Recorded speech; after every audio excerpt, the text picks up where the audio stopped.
శ్రీకృష్ణదేవరాయ కోరినట్లే వినిపిస్తా. మత్సమై జలనిధి మడించె సోమకు గూర్మమై కవ్వపు గొండమోసెం గిటి అయి హిరణ్యాక్షుని గిటడంగించెను హరిచే భార్గవుండై క్షేత్రపక్తిం జెండే దశరథనాముండై దశకంఠ జగటార్చె సౌర్యై దుష్టుల సంహరించే బుద్ధుండై త్రిపుర స్త్రీల బుద్ధి మార్చి రుద్రుచే వారి భర్తను దృంగం చేసేం గల్కి అయి మ్లచ్చ సంతతిం దిట్టు మార్చు హరిదశావతార చరిత్ర మభిరుతమ్ము హరిదశావతార చరిత్ర మభిరుతమ్ము.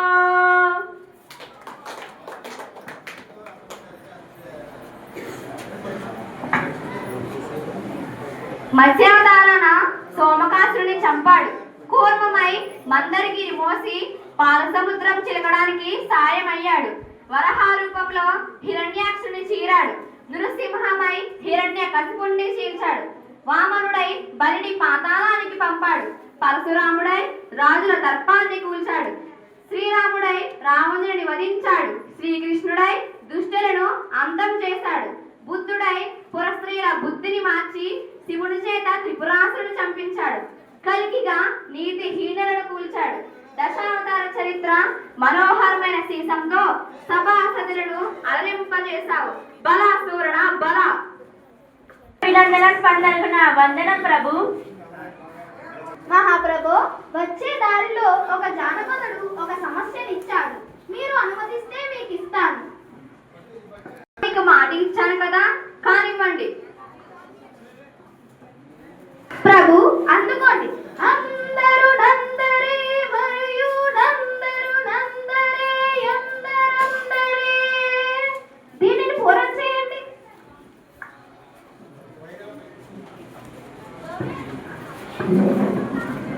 అది సంగతి. ప్రభుల వారికి ఇవ్వదగిన సమస్య.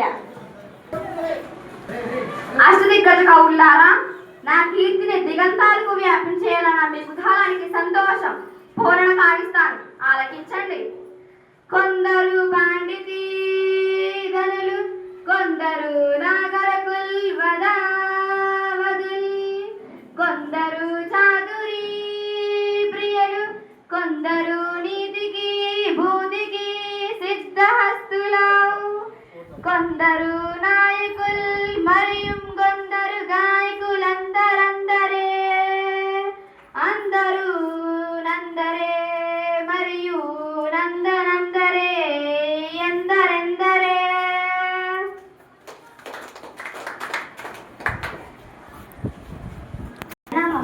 కలవారు కొందరు నాగరికులు, ఇంకొందరు పూర్వీకులు, మరికొందరు చాతుర్యాన్ని ఇష్టపడేవారు, నీటికి సంపదకు నిలయం ఇంకొందరు నేతలు మరియు గాయకులు ఇలా సభలో ఉన్న వారిని ఉద్దేశించి చెప్పారు. దీనిలో మన రాజ్యంలో ప్రజల సాహితీ సామర్థ్యాన్ని గుర్తు చేస్తూ అందరూ అందరే అనడం వలన ఎవరూ ఎవరికి ఎక్కువ కాదు అని అర్థం. సామ్రాజ్య వైభవాన్ని సందర్శించడానికి వారి యొక్క కౌతుకంతో మిమ్మల్ని మెప్పించి మీరిచ్చే విలువైన కానుకలను పొందడానికి పొరుగు రాజ్యం నుండి గంట కవి గారు వేచి ఉన్నారు ప్రభు. మీరు అనుమతిస్తే లోపలికి రాగలరు. ఓహో, అద్భుతం, మహా అద్భుతం. మన విజయనగర సామ్రాజ్య కవి పండితుల ప్రతిభా పాండవాలను తెలుసుకుంటారు. దీనితో విజయనగర సామ్రాజ్య కీర్తి దశ దిశలా వ్యాప్తి చెందుతుంది. వేగిరమే ఆహ్వానించండి. రైలు వారికి అభినందన.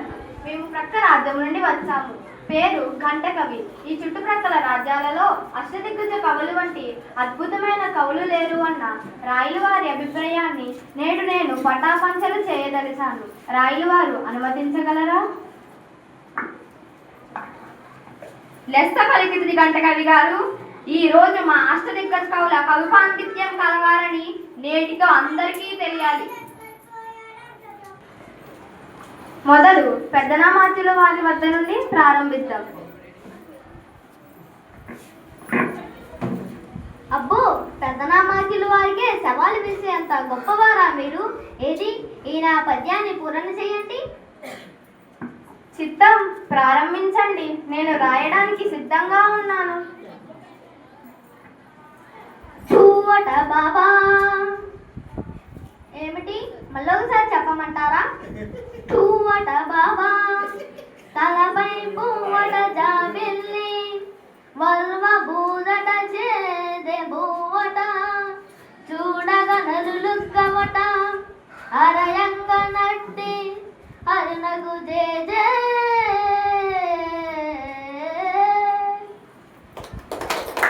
గారు ఏదో ఆలోచిస్తున్నట్టున్నారే. క్షమించండి మహారాజా, నా ఆలోచన తప్పని తెలిసినది.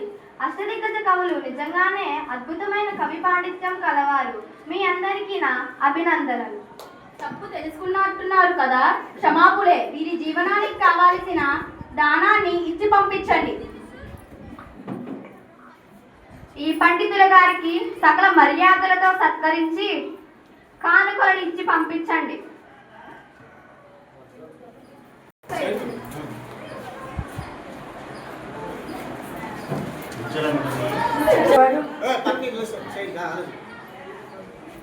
మేము దేశ పర్యటన చేయొచ్చు.